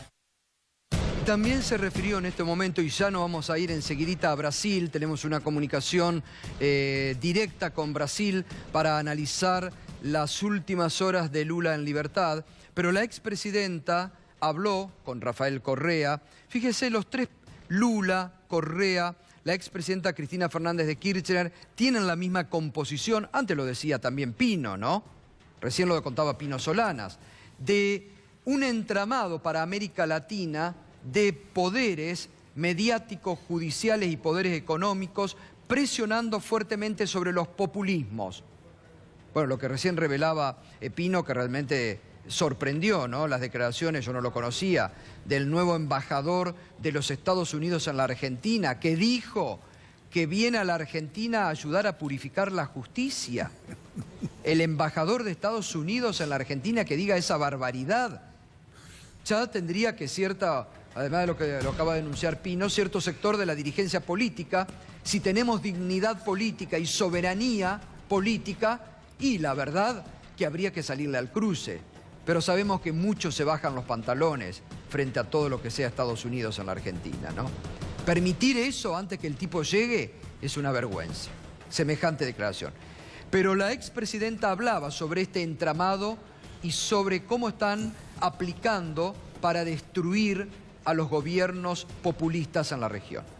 Tenemos esta nueva ola de un liberalismo o neoliberalismo tardío en la región que viene acompañado del lawfare, ¿no? El lawfare, o ese movimiento que utiliza el Poder Judicial para perseguir a los opositores, para estigmatizarlos y para convencer a todos aquellos ciudadanos que tuvieron mejoras en su calidad de vida de que en realidad lo que vivieron era una ficción, una mentira, de que había muchísima corrupción y que si ellos vivieron mejor y tenían más cosas, era casi una ficción, era una mentira de los dirigentes populistas, corruptos y mentirosos. En este neoliberalismo que viene después de los movimientos populares y democráticos en la región, la gente va a empezar a comparar en algún momento el nivel de vida que tenían con los populistas y el nivel de vida que tienen con los neoliberales, porque la historia te demuestra que siempre es así, por lo menos en la región y por lo menos en nuestro país.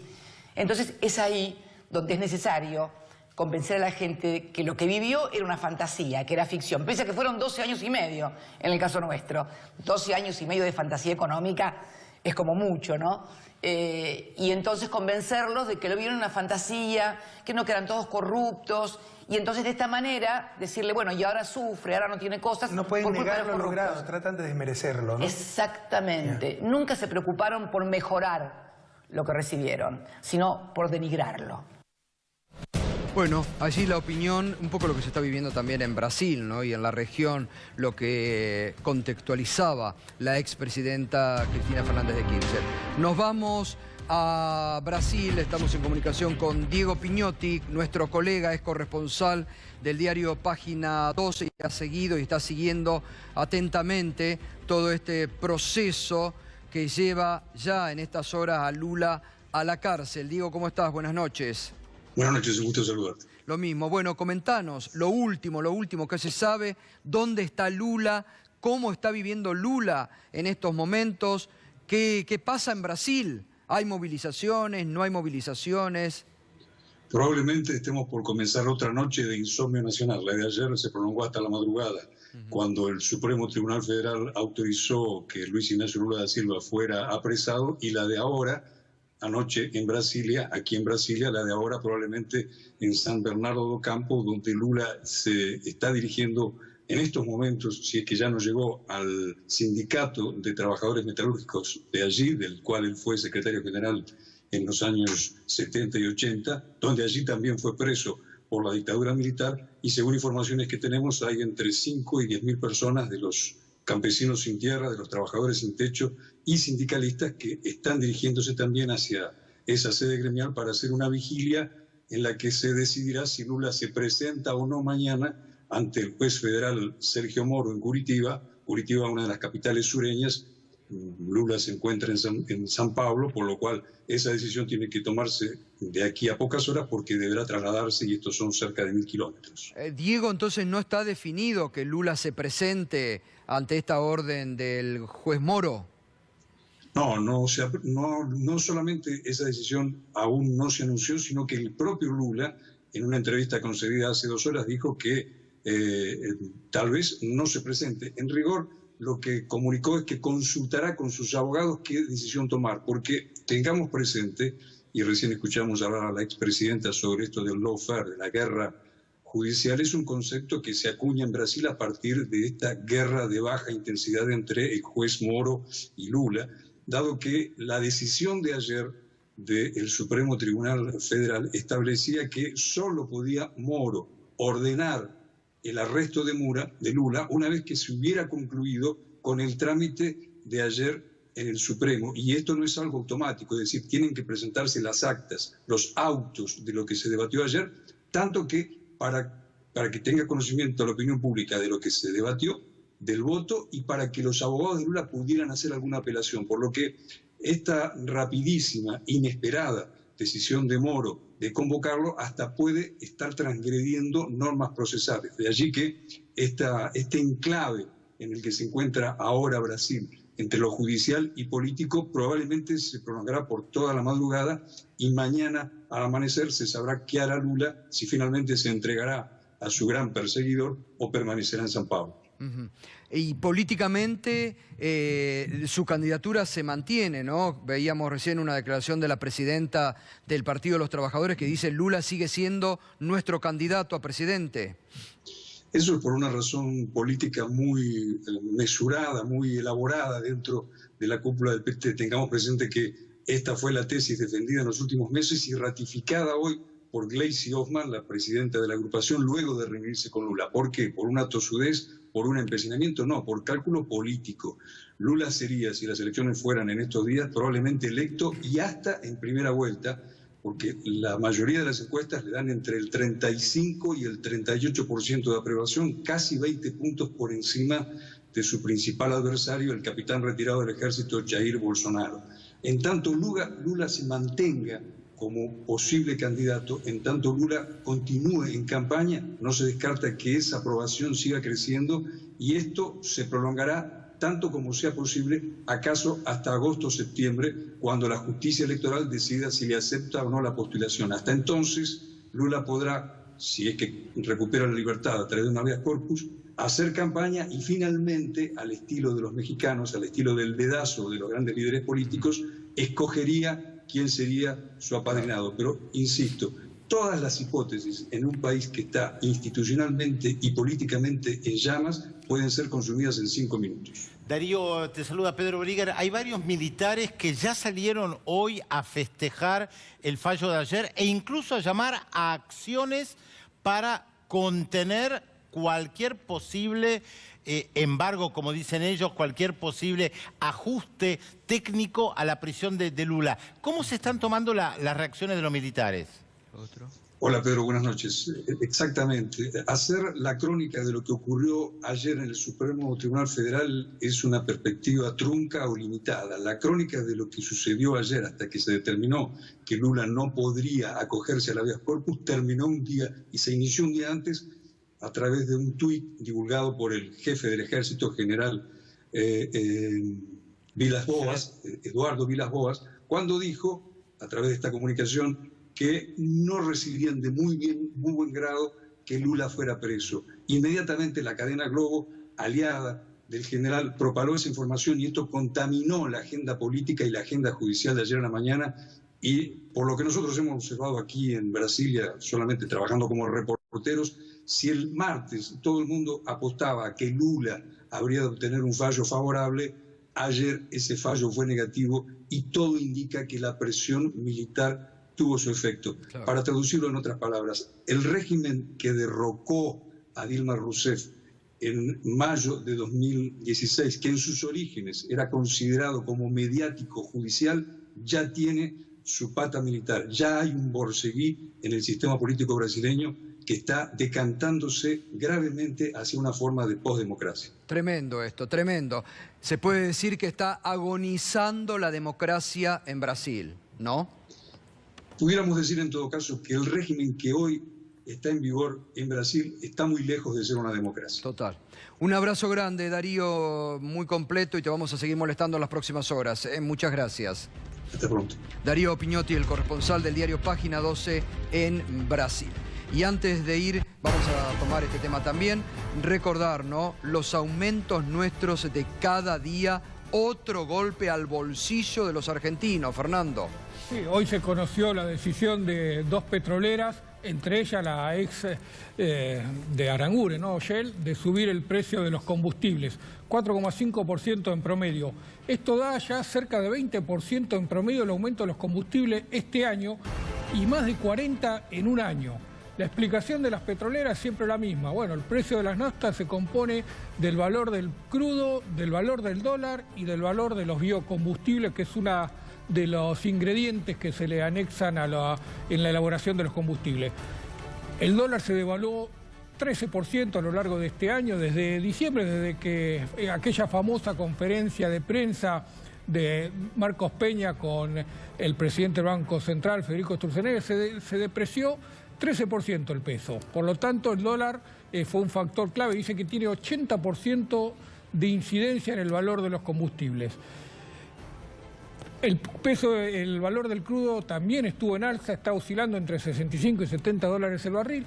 Y el biocombustible, por supuesto, también tuvo un impacto al alza por el precio de los commodities. Ahí tenemos en pantalla cómo están quedando el valor de los combustibles hoy. En la ciudad de Buenos Aires, en el interior, es todavía un poquito más cara. La Super subió 4,3%, la Premium... En Action, ¿no? Porque hubo sí, diferencia. En la Shell 4,5. Super 4,3, Premium 4,9, Gasoil Premium 6,5, en Shell la Super 4,5, Premium 4,5, Gasoil Premium 6 pesos. Y el gasoil común sube más todavía. Claro, todavía. Que es el que usan las cosechadoras, el que se usa un poco en el campo. Ya estamos con los niveles de nafta más caros de la región. En general, todas las tarifas de los servicios públicos están más caros en la región. Ya pasó la nafta, ya estamos en la energía eléctrica, ya tenemos el gas más caro, así que lograron el objetivo. Tenemos los precios de los servicios públicos, los precios de los combustibles más caros en toda la región. Bueno, y también hay que decir que los pronósticos de las principales consultoras de nuestro país, que periódicamente van haciendo pronósticos relevados por el Banco Central de la República Argentina, han cambiado. Las previsiones, fíjese, sigue en aumento la proyección de inflación. El mercado está calculando ahora un 20,3 para el 2018, alejado de los pronósticos del gobierno, que dicen que la inflación baja. Lo dijo el presidente, cuando las principales proyecciones del mercado dicen 20,3 y a los docentes le están queriendo ofrecer 15%. Y después encima se quejan y le dicen, hacen paro los docentes, no aceptan. Somos buenos, le estamos aceptando esto y ahí están las proyecciones del mercado, las que no mienten, las que no se equivocan además, ¿no? Y además lo organiza el Banco Central esto, no es que se juntaron los amigos y dijeron a ver qué es lo que estamos pensando. Esto lo organiza el Banco Central, es el relevamiento de expectativa de mercado. Una idea copiada de los bancos centrales en los países desarrollados. Tiene lógica ya. Acá lo único que ha hecho este relevamiento es meter más indexación a la economía, porque cuando vos ves que las principales consultoras piensan que la inflación va a ser más alta de la que pronostica el gobierno, más alta de la que quiere el Banco Central, claramente lo que haces es subir los precios a cuenta de la inflación que te están diciendo las consultoras, a las que les crees mucho más que a la expectativa del Banco Central. Así que un juego del Banco Central que le está jugando en contra, están metiendo más ruido en la economía, está metiendo más inflación de la que incluso piensa el gobierno. Muy bien, gracias Fernando. Rodolfo Tailade, buenas noches. Hola. Se quedó sin preguntar. Queremos preguntar, sí, bueno. Me tocaba justo a mí después de Pino, cuando se armó el escándalo y me quedé sin preguntar. ¿Y lo que escuchó hasta ese momento, qué le pareció de Caputo? No, en términos generales, la verdad que me llamó poderosamente la atención la pobreza intelectual, técnica del ministro. Yo pensé que venía un especialista sólido. Champions League, dijo. Champions League, Messi. Messi, dijo. Y la verdad que, con todo el respeto que tengo al fútbol argentino, no da ni para la primera D. Lo que mostró ayer Luis Caputo no da ni para la primera D. No solo que digamos que fue insolvente, insuficiente las explicaciones en materia de lo que se suponía era su fuerte, que era explicar la deuda, el endeudamiento, la dinámica de ese gran problema argentino, Por supuesto que desbarrancó en las cuestiones personales, en materia de offshore, dólar futuro, que traje algunas placas para mostrar lo que le iba a preguntar al ministro. A mí me pareció que el ministro no tiene absolutamente ninguna responsabilidad, no tiene ninguna intención de servir a la comunidad, digamos. Está ahí por negocios, porque lo puso el presidente y porque es el tipo que tiene contactos con los buitres del mundo que nos están prestando plata. No tiene ninguna noción de lo que es el Estado, de la política. Había una persona que no tenía ganas de estar ahí dando explicaciones a los representantes del pueblo. Lamentablemente, entre las funciones y las obligaciones de un ministro está el de presentarse ante el Congreso y explicarle a senadores y diputados. Y la verdad que lo vi, yo estaba a 2 metros de Caputo, lo vi sin ningún tipo de interés en lo que estaba pasando. A ver, diputado, convengamos que fue él quien levantó, la verdad que una ofensa, ayer lo dije frente a todos ustedes, levantó él la sesión. Lo apuró a Maya, le dijo, vamos, estoy muerto, vamos que levantar, hay que levantar, y se fue. La verdad que es un desprecio hacia ustedes. Y la conducta impropia de un diputado, del papelito, enviándoselo a una diputada también, digamos, más allá de toda la polémica que se generó alrededor de eso, que me parece insustancial. Creo que lo importante es que Caputo no dio absolutamente ninguna explicación, ni en lo que me parece mucho más importante, que es la deuda externa. ¿Y usted en qué iba a basar? ¿Las preguntas o en la presentación? Mire, yo tenía una lista de preguntas que a medida que empezó la exposición o que empezó a exponer y a responder Caputo, las fui cambiando porque me estaba mintiendo en la cara. Yo tenía los documentos ahí que acreditaban que estaba mintiendo.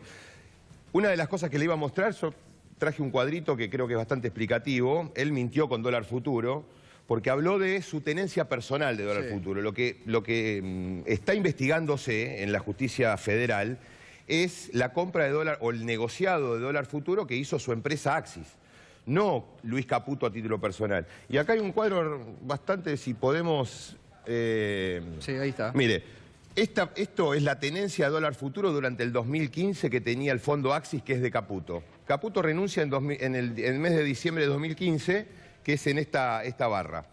Durante todo el año 2015, la tenencia de contratos no superó los 30 millones de pesos. Cuando Macri sale segundo en la primera vuelta, la tenencia pasa a 350 millones de pesos. Y cuando Macri gana el balotaje, la tenencia se va a casi 500 millones de pesos. ¿Qué significa? Que nunca tuvo Axis interés en comprar dólar futuro, salvo cuando se posicionó Macri como el futuro presidente, y Luis Caputo sabía que iba a ser el secretario de Finanzas, que iba a marcar el precio de los contratos de dólar futuro y que iba a definir la devaluación. No, y que iba a haber devaluación. Porque y a definir la devaluación. Venían anunciando, pero la venían anunciando. Si cuando él dice que vendió, en realidad... noviembre, el 15 de noviembre dijo se va a haber una devaluación. Mire, y la otra placa, tengo más, pero esta me parece muy representativa. Fíjese lo que es el Messi, el Maradona de las finanzas. Esta es el estado de resultados. Aclaro que toda la información la presentó Caputo en la Comisión de Valores, no la inventé yo, no la dibujé. Esto está presentado por Caputo, por Axis. El 31 de diciembre de 2014, Axis informó a la Comisión Nacional de Valores una ganancia de 9 millones de pesos. El 31 de diciembre del 2015, es decir, luego de este negociado, informó una ganancia de 193 millones de pesos. Es decir, en un año ganó 9 y al año siguiente, con la información privilegiada que manejó, ganó 190 millones más. Y para esto no tenía explicación Caputo. Entre otras cosas se fue por eso, digamos, ¿no? Tampoco tenía explicación para las offshore. Usted recién lo dijo, dio 3 versiones diferentes. A Perfil en noviembre le dijo que era un manager, que era un asesor de inversiones. A la SEC le había dicho que era el dueño, que era accionista, y ayer a nosotros nos dijo que era un testaferro, que era un tenedor fiduciario, básicamente un testaferro. En algún lado miente. Ahora, a mí lo que me sorprende, Pino, diputado, me sorprende, recién lo acaba de decir también Darío, que estamos hablando de ilícitos. Ustedes están diciendo que mintió, que ayer él admite que rectificó su declaración ante la Oficina Anticorrupción. Digo, ¿y cómo puede seguir siendo ministro? ¿Quién lo investiga? Digo, ¿cómo se sale de esto? ¿Lo van a volver a citar? Mire, creo que vamos a presentar una nota ante la bicameral para que se reanude la reunión. yo estoy seguro, no va a venir nunca más Caputo a ese ámbito. Me parece que una posible salida es la interpelación, digamos, ¿no? Y en ese sentido, si tenemos en cuenta que el Frente para la Victoria se quedó sin preguntar, porque no solamente me quedé afuera yo, sino también se quedó afuera Gabriela Cerruti y otros compañeros, Darío Martínez, María Emilia Soria, también se quedó afuera el Frente Renovador porque estaba Felipe esperándolo también a Caputo, y también el peronismo o el Argentina Federal, porque Javier David, que es el representante en esa bicameral de ese bloque, también es un economista y también me parece que lo iba a poner en aprieto. Si nos juntamos toda la oposición, lo interpelamos a Caputo, lo traemos a la Cámara y no le va a decir a Monzó, levantá que nos vamos. La interpelación es un poquito más grave en términos institucionales para un ministro. Me parece que tenemos que apuntar a eso. ¿Vos, Pino, qué opinás? No, me parece correcto. Nosotros estábamos trabajando en ese sentido. Algunas medidas que las estamos madurando que van a ser fuertes. Y por ahí en el Senado más difícil, digamos, ¿no? Porque evidentemente ayer se vio que hay un esquema de contención. Pero digo, con estos datos, ¿vos podés ampliar las denuncias que tenés hechas? Sí, por supuesto, las vamos a emplear. Ahora que consigamos los votos en las comisiones para traerlo a una interpelación al recinto. No, ahí yo en el Senado no. En diputados está muy difícil, en senadores va a ser mucho más complicado. Pero ¿Por qué lo protegen? Pero es una pieza clave del entramado para el macrismo y para quienes gobiernan. El gobierno es una caja de negocios. En ese entramado de los negocios, lo acaba de decir él, todo. Ya se sabía muy bien que Caputo iba a ser el arquitecto financiero, todo esto, la negociación de los fondos buitres, todo ha sido una farsa. Yo me acuerdo los juramentos en mayo del año 2016, cuando sesionó la bicameral por los fondos buitres, momentos donde Prat Gaya era ministro de Economía. La de juramentos que hubo de que no pasaría ningún otro pedido de deuda si no se iba a discutir y iba a tener la aprobación del Congreso, etc. Ha sido una farsa todo eso. Sí, acá no le han explicado nada a nadie. Y un día te enchufaron un bono por 100 años y ayer explicaba a Caputo que había sido muy bueno a 100 años con el 7,8%. Hay un dato que yo se lo iba a preguntar, que no está visibilizado, que no se conoce mucho, que también parte de información que presentó la propia empresa de Caputo, Axis, ante la Comisión Nacional de Valores, y que tiene que ver con completar el círculo de trabajo profesional de Caputo. En la ley de reparación histórica, acuérdense que nos metieron el blanqueo, nos traficaron el blanqueo. En uno de los artículos de blanqueo se establece que no va a haber ninguna penalidad, es decir, no le van a cobrar ningún impuesto si se blanquea el dinero, se lo trae al país y se lo destina a inversiones productivas. Básicamente energía y emprendimientos inmobiliarios. ¿Qué hizo Caputo en sociedad con Mario Quintana? Caputo es Fondo Axis, Mario Quintana es Grupo Pegasus. Armaron 4 fideicomisos, fondos de inversión, que encima se llaman Ley 27260, que es la ley de reparación histórica. Es decir, armaron instrumentos para blanquear dinero. Axis y Pegasus se llaman así los fondos de inversión. Axis, Pegasus, Ley 27260. Con lo cual, tenemos que Caputo te la fugó primero. Te la trabajó durante un montón de años, manejando entre 300 y 500 millones de dólares en los paraísos fiscales, en las cuevas fiscales.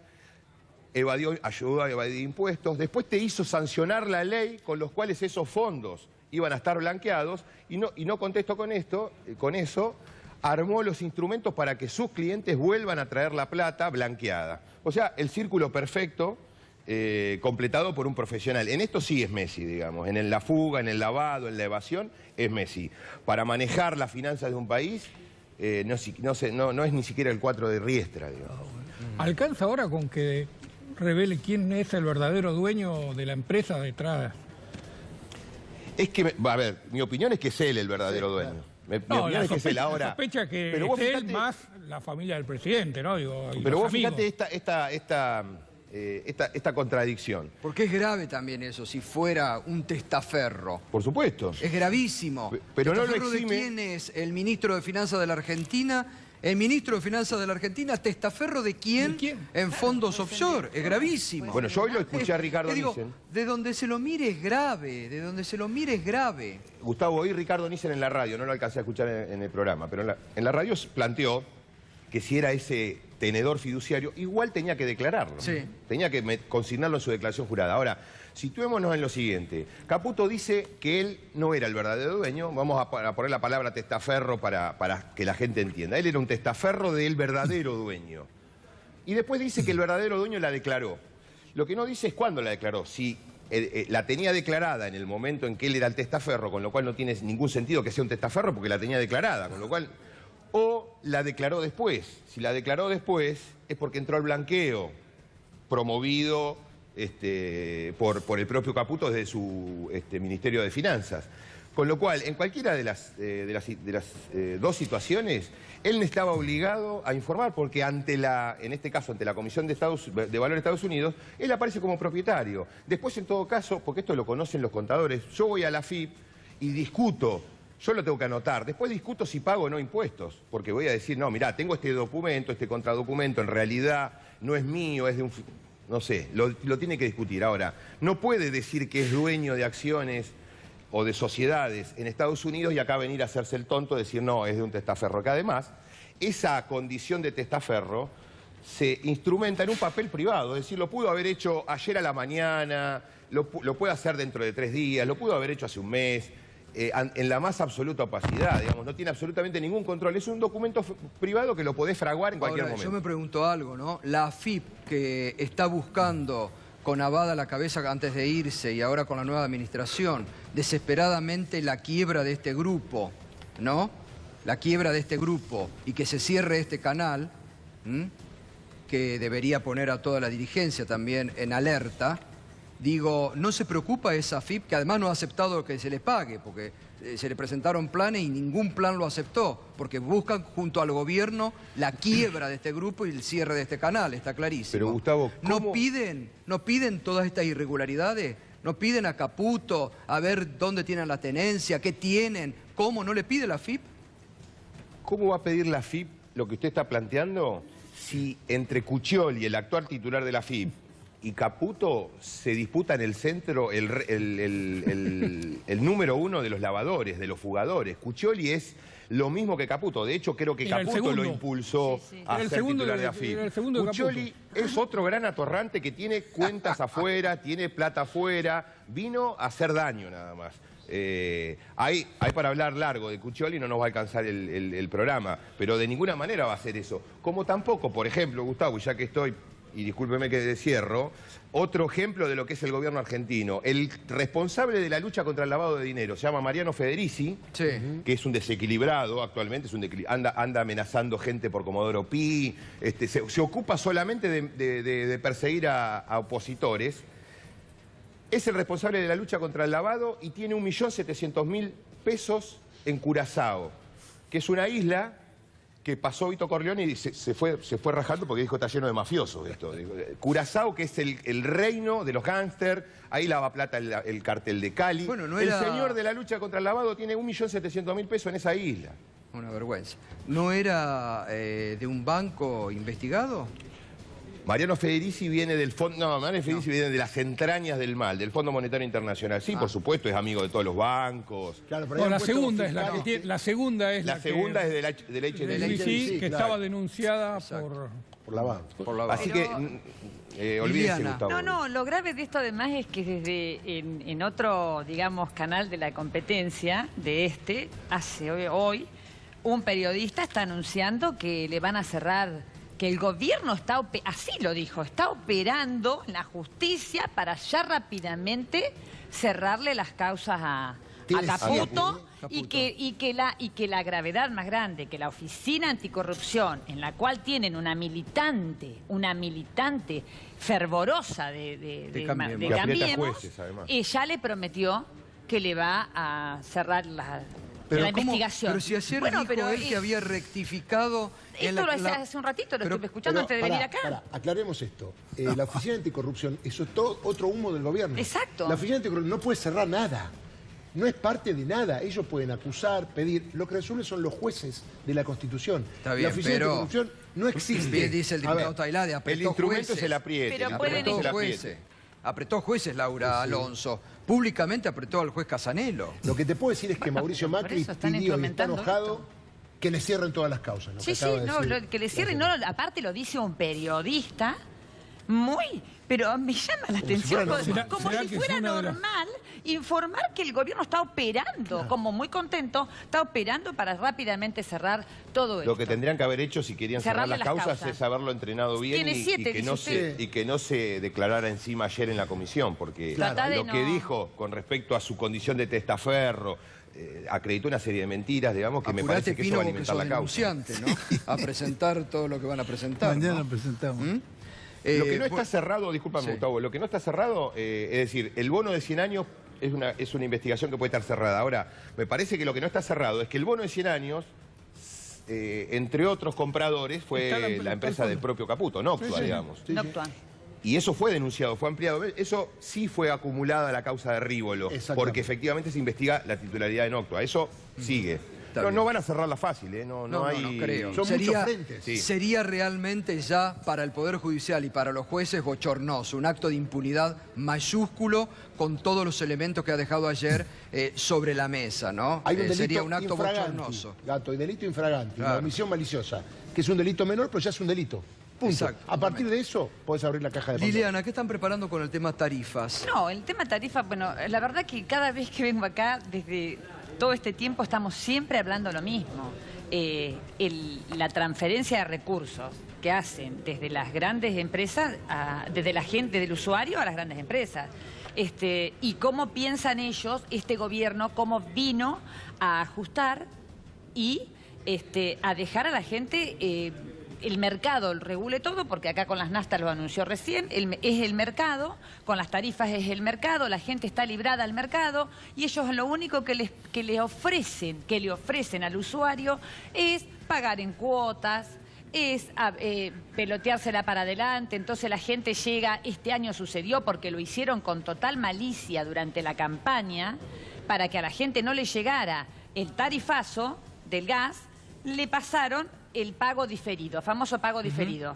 Que lógicamente, ¿quiénes se lo piden a esto? Se lo piden las empresas. ¿Por qué? Porque la empresa quiere asegurarse de cobrar. Entonces le ponen el 50% en agosto y el otro 50% se lo cobraron, la gente estaba cortando el pan dulce y pagando el gas de agosto de septiembre. Este año van a volver a hacer lo mismo, porque las empresas en las audiencias públicas lo pidieron.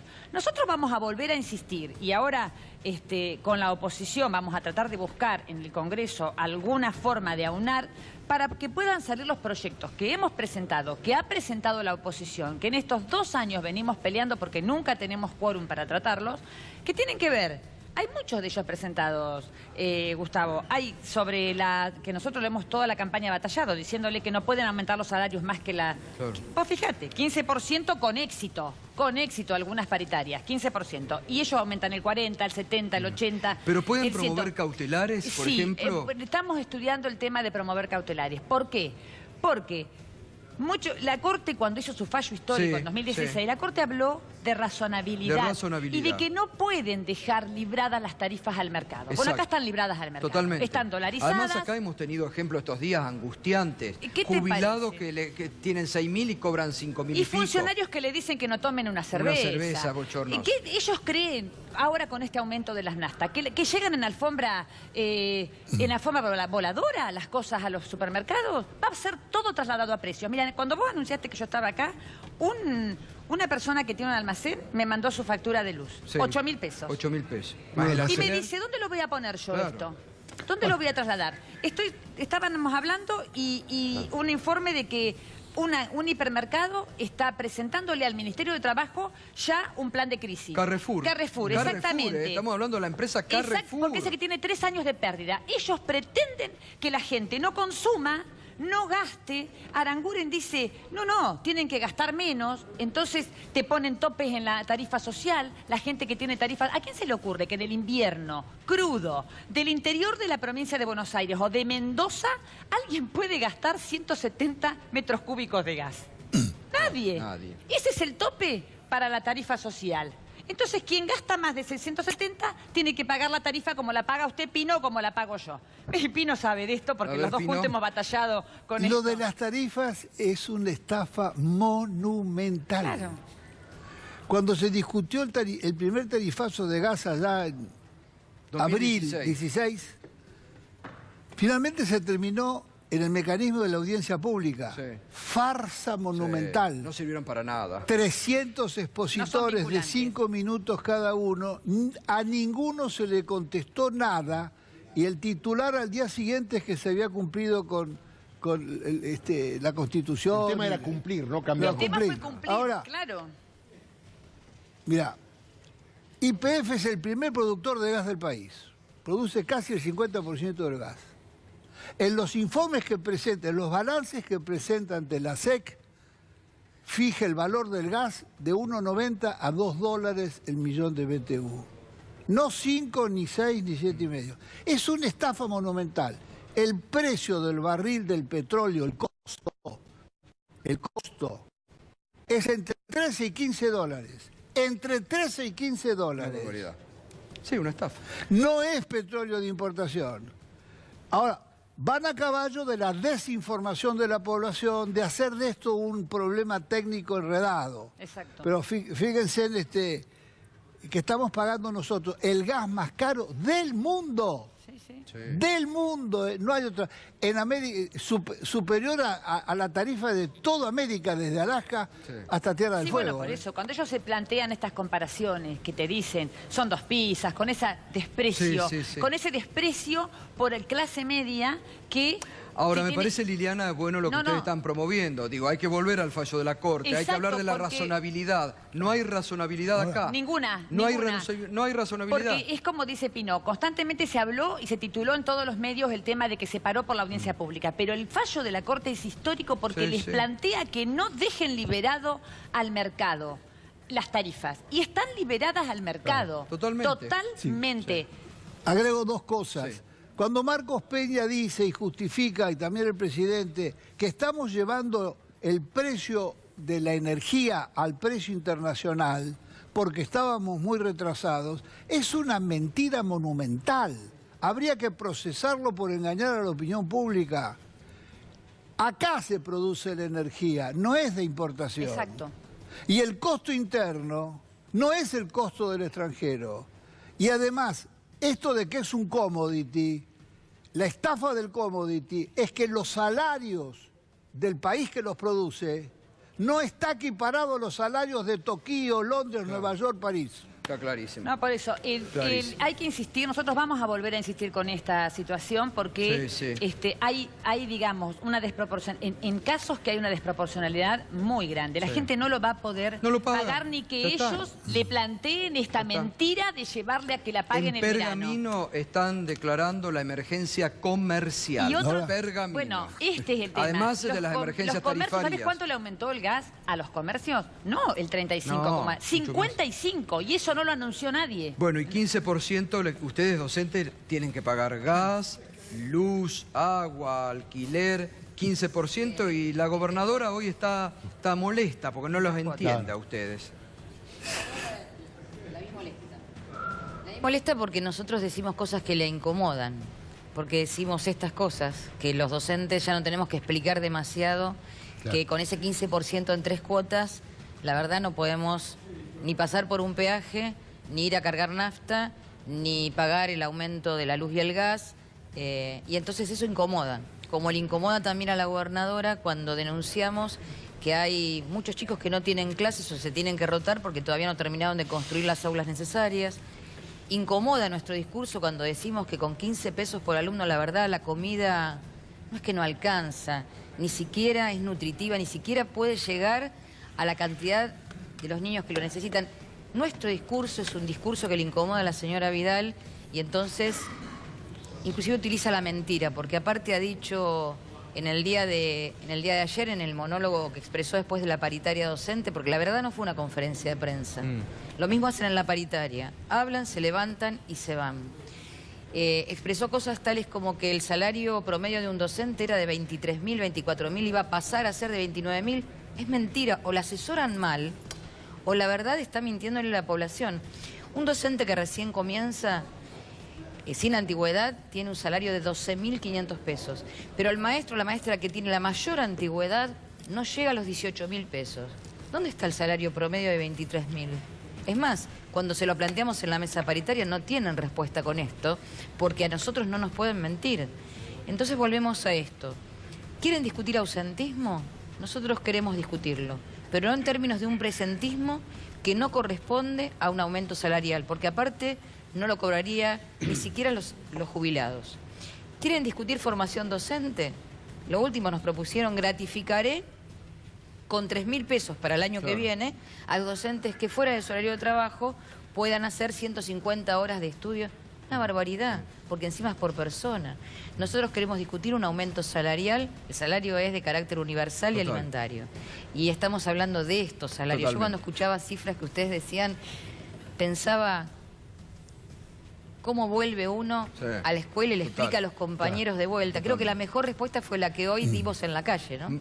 Una movilización de nuevo que realmente son sorprendentes, impresionantes, muestran la dignidad de todos los gremios docentes. Muestran la dignidad y la unidad, La unidad de los gremios docentes es una demostración para la CGT que está buscando una conducción amiga del gobierno. Miren la dignidad de los gremios docentes unidos.